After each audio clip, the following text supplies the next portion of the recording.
பிரியமானவர்களே, இந்த நாளிலும் அனுதின ஜெப வேலைக்கு உங்களை அன்போடு கூட அழைக்கிறோம்.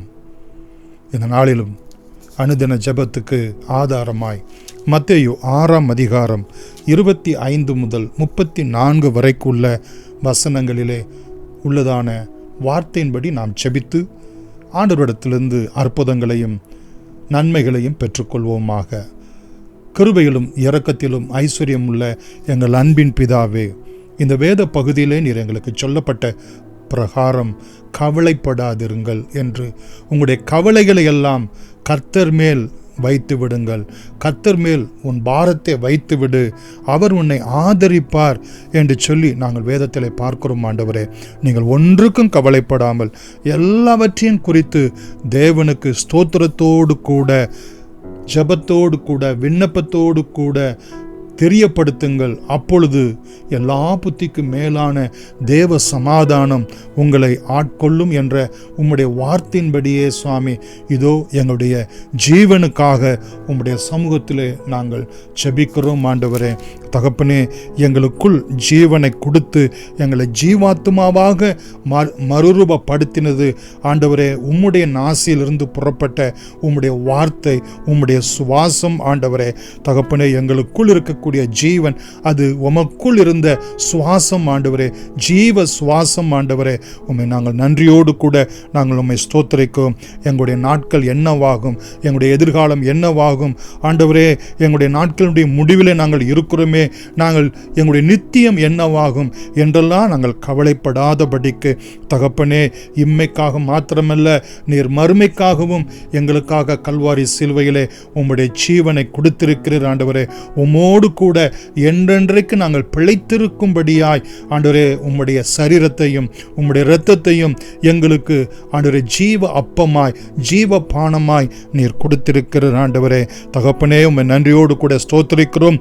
தகப்பனே, நீர் எங்களுக்கு ஜீவனாய் இருக்கிறபடினால் மரணம் கூட, சாவு கூட எங்களுக்கு ஆதாயமாக விளங்கும் என்று ஆண்டவரே அப்போஸ்தலனாகிய பவுல் சொல்லுகிறது போல நாங்கள் சொல்லி நாங்கள் உம்மை ஸ்தோத்திரிக்கிறோம். ஆண்டவரே தகப்பனே, எங்களுக்குள் இருக்கக்கூடிய ஜீவனை ஆண்டவரே நீர் தகப்பனே நீர் பரிபூர்ணப்படும்படியாக நீர் வந்தீர் என்று சொல்லி வேதத்தில் சொல்லியிருக்கிறது. ஆண்டவரே, குமாரனை உடையவன் ஜீவனை உடையவன் என்று நீர் எங்களுக்கு வாக்கு கொடுத்திருக்கீங்கிற ஆண்டவரே, வேத வாக்கியங்கள் எல்லாம் ஆராய்ந்து பாருங்கள், அவைகளால் உங்களுக்கு நித்திய ஜீவன் உண்டு என்று வாக்கு கொடுத்திருக்கீங்கள். ஆண்டவரே தகப்பனே, உம்மை நன்றியோடு கூட துதிக்கிறோம் சுவாமி. எங்களுடைய ஜீவன் ஆண்டவரே உமக்குள் மறைந்திருக்கிறது என்று சொல்லி வேதத்திலே நாங்கள் பார்க்கிற வண்ணமாக ஆண்டவரே, ஒரு நாளிலே எங்களுடைய ஜீவனை உம்முடைய கரத்திலே நாங்கள் ஒப்பு கொடுக்கும் போது தகப்பனே, அது என்றென்றைக்கும் நித்தியமாய் உம்மோடு கூட மகிமையோடு கூட வாழும்படி எங்களுக்கு நீர் அனுகிரகம் செய்வீர். ஆதலால் எங்களுடைய ஜீவனை குறித்து நாங்கள் கவலைப்படாதிருக்க எங்களுக்கு நித்தமும் அனுகிரகம் செய்தருளும்படி நாங்கள் ஜெபிக்கிறோம் சுவாமி. ஆண்டவரே, இந்த உலகத்துக்கு அடுத்த வாழ்க்கையிலே எங்கள் சரீர பிரகாரமான வாழ்க்கையை குறித்தும் நாங்கள் கவலைப்படாதிருக்க எங்களுக்கு உதவி செய்யும். இந்த சரீரத்துக்கு வேண்டிய ஆகாரத்தை ஆண்டவரே நீர் போஷிக்கிற தேவன், பட்சிகளை காகங்களை போஷிக்கிற தேவன். ஆண்டவரே, நீர் பரமபிதா எங்களை பிழைப்பூட்டுகிறவராய் இருக்கிறார். ஆண்டவரே, தம்முடைய சொந்த குமாரன் என்றும் பாராமல் அவரை எங்களுக்காக எங்களுடைய ஜீவ ரட்சிக்கப்படும்படியாய் அவரையே ஒப்பு கொடுத்தவர்.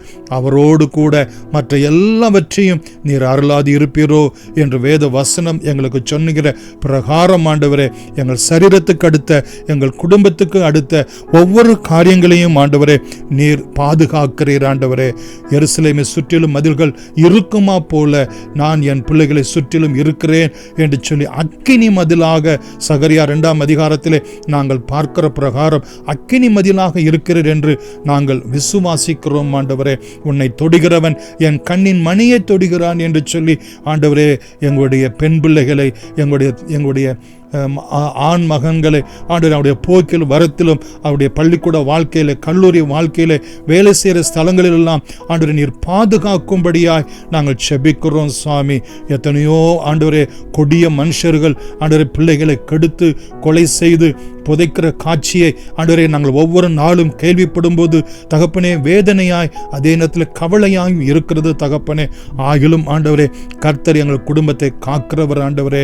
தகப்பனே இப்படிப்பட்டதான துயரத்தில் இருக்கிறவர்களை காக்கும்படியாய் உண்மையே நம்பும்படியாய் அவர்களுக்கு நீர் உதவி செய்யும்படி உம்முடைய பாதத்திலே நாங்கள் செபிக்கிறோம் சுவாமி. நாங்கள் நாளைக்காக கவலைப்படாதபடிக்கு ஆண்டவரே தகப்பனே நாளைய தினம் கர்த்தருடையது என்று சொல்லி இன்றைய தினத்திலே ஆண்டவரே தேவனுடைய ராஜ்யத்தை அவருடைய நீதியை நாங்கள் தேடுகிறவர்களாய் ஆண்டவரே எங்களுக்கு நீர் அனுகிரகம் செய்தருளும்படி நாங்கள் செபிக்கிறோம் சாமி. எங்களுடைய வீட்டுக்கு தேவையானது, பிள்ளைகளுக்கு தேவையானது ஆண்டவரே, அவருடைய ஆவிக்குரிய தேவைகள், சரீர பிரகாரமான தேவைகள், குடும்ப பிரகாரமான தேவைகள் எல்லாவற்றையும் கர்த்தர் கைகூடி வர பண்ணுகிற தேவனாய் இருக்கிறீர். நாங்களோ கர்த்தரையே தேடும்படியாய் அவருடைய ராஜ்யத்தினுடைய நீதியை தேடும்படியாய் ஆமீன் கர்த்தராகிய இயேசுவே நீர் வாரும் என்று சொல்லி ஆண்டவரே உம்முடைய ஆளுகையை நாங்கள் தேடுகிறவர்களாய், உம்முடைய சித்தத்தை நாங்கள் தேடுகிறவர்களாய் ஆண்டவரே, உம்முடைய வார்த்தையிலே உம்மை தேடுகிறவர்களாய், ஆவியினாலே ஆண்டவரே உம்மை உறுதியாய் பற்றி கொண்டு தகப்பனே நாங்கள் தேடுகிறவர்களாய் கர்த்தர் எங்களுக்கு நித்தமும் அனுகிரகம் செய்தருளும் போது ஆண்டவரே நாளை தினத்தை குறித்து நாங்கள் கவலைப்படாதபடிக்கு கர்த்தர் காரியங்கள் எல்லாவற்றையும் எங்களுக்கு ஆசீர்வாதமாக்கி கொடுப்பீர் என்று நாங்கள் விசுவாசிக்கிறோம் சுவாமி. தகப்பனே எங்களுடைய வேலைக்கு அடுத்த காரியங்கள், எங்களுடைய பிசினஸ்க்கு அடுத்த காரியங்கள், எங்களுடைய படிப்புக்கு அடுத்த காரியங்கள், எங்கள் சரீர சுகத்துக்கு அடுத்த காரியங்கள், பாதுகாப்புக்கு அடுத்த காரியங்கள், எதிர்கால வாழ்க்கைக்கு அடுத்த காரியங்கள், விளைச்சலுக்கு அடுத்த காரியங்கள் எதுவாக இருந்தாலும் ஆண்டவரே கர்த்தர் ஆண்டவரே நீர் பார்த்து கொள்வீர், நீர் நடத்துவீர், நீர் போதுமானவர் ஆண்டவரே, எங்களுக்காக நீர் யாவற்றையும் செய்து முடிப்பீர் என்று இயேசுவின் நாமத்தில் நன்றியோடு கூட உம்மை வேண்டிக் கொள்கிறோம். எங்கள் ஜீவனும் இரக்கமும் உள்ள அன்பின் பிதாவே, ஆமேன். God bless you.